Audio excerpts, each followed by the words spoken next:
अस्सलाम वालेकुम जी। तो कैसे हैं आप सब? ठीक-ठाक है? उम्मीद करती हूँ सब ठीक-ठाक होंगे, खैर आफ़ियत से होंगे, अपने-अपने घरों में खुशहाल होंगे। अल्लाह पाक सबको अपने घरों में खुशहाल रखे। अल्लाह पाक सबकी नेक हाजात, नेक तमन्नाएँ, नेक आरज़ुएँ अपने गैब के ख़ज़ानों से पूरा करे। अल्लाह पाक किसी के सदक़े मुझे, मेरी फ़ैमिली को, हमें भी खुशहाल रखे, हमारी भी नेक हाजात, नेक तमन्नाएँ, नेक आरज़ुएँ अपने गैब के ख़ज़ानों से पूरा करे। अल्लाह पाक हम सबको अपनी आफ़ियत में रखे, आमीन सुम्मा आमीन। इसी खूबसूरत छोटी सी दुआ के साथ मैं आज की वीडियो का आगाज़ कर रही हूँ। तो यहाँ पे जो है वो मैं कर रही थी, कपड़े जो है वो मैंने धोए थे और उसको जो है वो इस तरह से सीधे कर कर के मैं तह लगा रही थी। सबसे मुश्किल काम और सबसे बोरिंग काम ये हम मतलब लेडीज़ को बहुत मुश्किल यार लगता है। जो कपड़े पहले कपड़े धोने, ठीक है, वो तो आपने धो ही लिए, लेकिन जब उनको बाद में उतार के लाना छत से और फिर उनको जो है वो सीधे करके इस तरह से रखना। अच्छा, मेरा ना पता नहीं क्यों मैं इस पे इतना ना थोड़ा-सा ऐसे आलस कर जाती हूँ कि एक दिन मैंने अगर कपड़े धोए ना, तो दूसरे दिन कम से कम मेरे सोफ़े पे पड़े रहेंगे। और मैं देखती रहती हूँ कि यार अच्छा सारे काम कर लो, फिर मैं ये तफ़सील से करती हूँ, फिर बैठ के कर लेती हूँ। लेकिन ये करने ही होते हैं, बस क्या करें। जो बल्कि कहते हैं ज़िंदगी में जो मुश्किल काम आपको लगते हैं ना, वो आप सबसे पहले कर लें, ताकि बाद में आपकी थोड़ी-सी आसानी हो सके। ये भी थोड़ा-सा जी मैंने ऐसे ही बात कर दी है आपको थोड़ी-सी मोटिवेशन देने के लिए।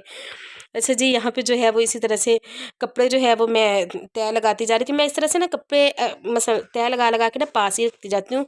फिर उसके बाद मैंने अलमारी में ना, मैं किसी दिन आपको अपना वार्डरोब दिखा दूँगी, सिंपल सी मैंने उसे ऑर्गेनाइज़ किया हुआ है। कोई इतना ज़बरदस्त जो है वो तरीके से मैंने ऑर्गेनाइज़ नहीं किया हुआ। उसी में जो है वो इस तरह से मैंने पार्टीशन दी हुई है कि एक तरफ जो है वो मेरे हस्बैंड के कपड़े होते हैं, एक तरफ मेरे कपड़े होते हैं, नीचे जो है वो मेरी बेटी के कपड़े होते हैं।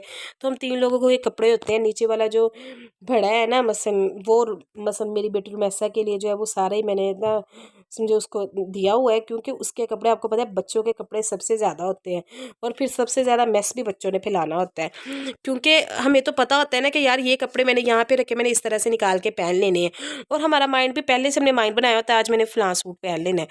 तो लेकिन बच्चों का आपको पता ये होता है, पता नहीं आपकी आपके बच्चे भी ऐसे करते हैं कि नहीं, लेकिन मेरी बेटी इस बात पे बहुत मुझे तंग करती है कि उसने ना जो मैंने उसको कपड़े एक दफ़ा निकाल के दे देने ना, बेटा ये पहन लो, उसने वो नहीं पहनने। उसने खुद जाना है वार्डरोब के पास और सारे कपड़े जो है पहले नीचे निकालेगी। सारे कपड़े हर दफ़ा उसने यही करना होता है। जो मैंने तह लगा के रखे हैं ना, उसे सारे कपड़े एक दफ़ा नीचे निकाल लेने हैं, निकाल के और उसने फिर अपनी मर्ज़ी से देखेगी, और कम से कम जो है वो 15-20 मिनट जो है वो उसने इसी बात पे लगाने होते हैं कि मैंने ये पहनना है, नहीं मम्मा ये मेरा दिल नहीं कर रहा, ये रहने दो, ये वाला पहन लो। ऐसे उसने मुझे तंग करना होता है। तो इस वजह से सबसे ज़्यादा जो मेस है ना, ये इसी का होता है।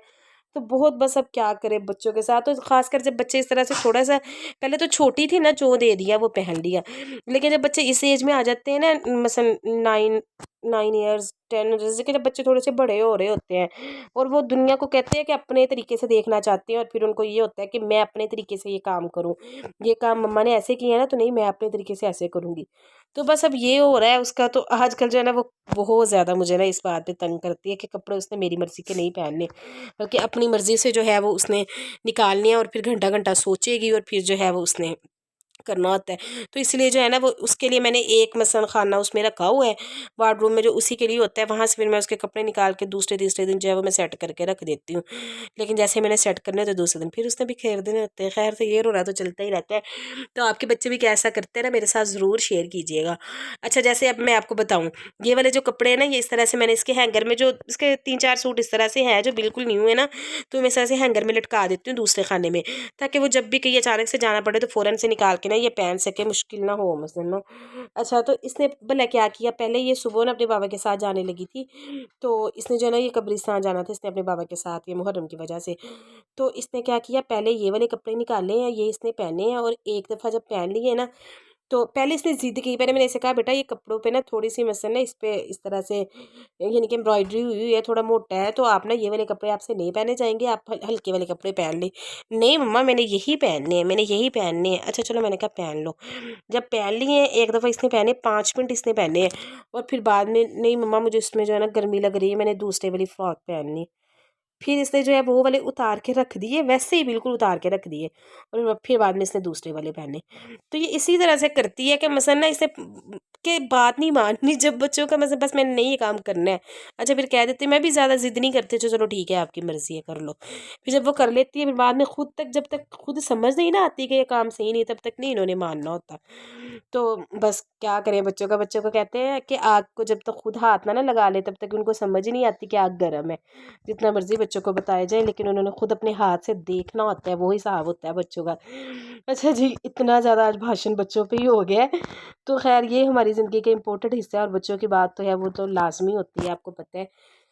हम लेडीज़ की जो है वो ज़िंदगी का मकसद यही होता है, बस बच्चों को खुश करना, बच्चों की जो है वो खुशियों का ख्याल रखना, ये वो बच्चों को जो है वो अपनी जगह पे सेटिस्फाइड रखना। अच्छा जी, फिर उसके बाद जो है ये मैंने बाद में मतलब वो वाले कपड़े फिर मैंने इसे उठा के इसके यहाँ घर में लटका दिए और यहाँ पे जो है वो मैं बेडशीट चेंज कर रही थी, तो वो वाली बेडशीट जो है वो मैंने उठा दी। जब बेडशीट मैं इस तरह से जो मैंने उठाई होती है ना, उसी के साथ मैं थोड़ा सा ऊपर से ना गद्दा झाड़ लेती हूँ। अच्छा, ये जो मेरी ना नीचे वाले गद्दे के ऊपर मैंने इस तरह से कपड़ा चढ़ाया हुआ है, तो ये फोम के ऊपर ना आप मतलब इस तरह से ना कहिएगा कि इसके ऊपर दाग लगा हुआ है, ये वो ये इसका मैट्रेस के ऊपर ये कपड़ा था और ये ना उतरता नहीं है, इसके साथ ही सिलाई हुआ हुआ है। तो अब ये उतरता ही नहीं है, तो कैसे मैं इसे उतार के दोबारा से धोऊं? तो अगर मैंने इसे एक दफ़ा उतार दिया तो फिर दोबारा सारी सिलाइयाँ लगानी पड़ेंगी और सारा कुछ जो है। तो ये ना यहाँ पे मैट्रेस के ऊपर ये रमैसा ने एक दिन क्या किया, किस तरह से बेडशीट इकट्ठी हुई थी और ये बैठी हुई थी, तो इसने ना इसके ऊपर चाय गिरा दी, तो वो उसी का निशान जो है वो पड़ा। वो बाद में मैंने धूप वगैरह खैर लगवाई, तो वो दाग जो है ना वहीं पे पक्का हो गया। तो अब जो है वो काफ़ी ज़्यादा बुरा लगता है, लेकिन मैं वहीं पे उतार के फ़ौरन से जो है ना वो मैं ऊपर चढ़ा देती हूँ। दूसरी बेडशीट मसन ना मैं लगा देती हूँ फ़ौरन से। अच्छा जी, फिर उसके बाद जो है बेडशीट बेड वगैरह मैंने बना ली है और यहाँ पे जो है फिर मैं सफाई वगैरह कर रही थी।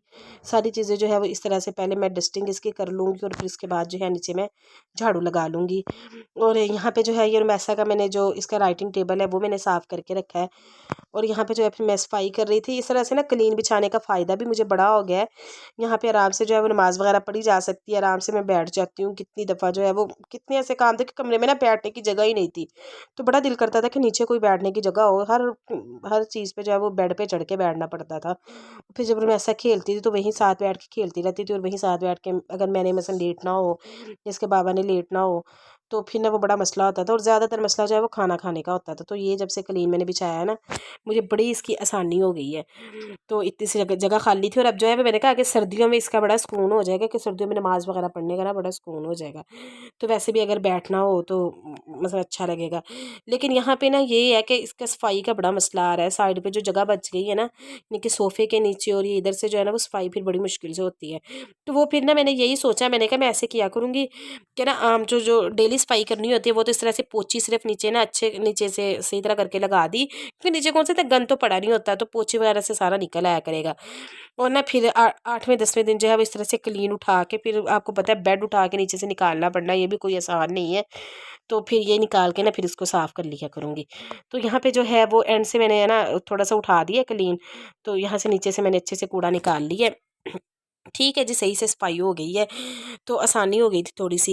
यही तक की थी मेरी आज की वीडियो। उम्मीद करती हूँ आपको मेरी आज की वीडियो पसंद आई होगी। अगर पसंद आई हो तो काइंडली मेरे चैनल को सब्सक्राइब कीजिएगा, वीडियो को लाइक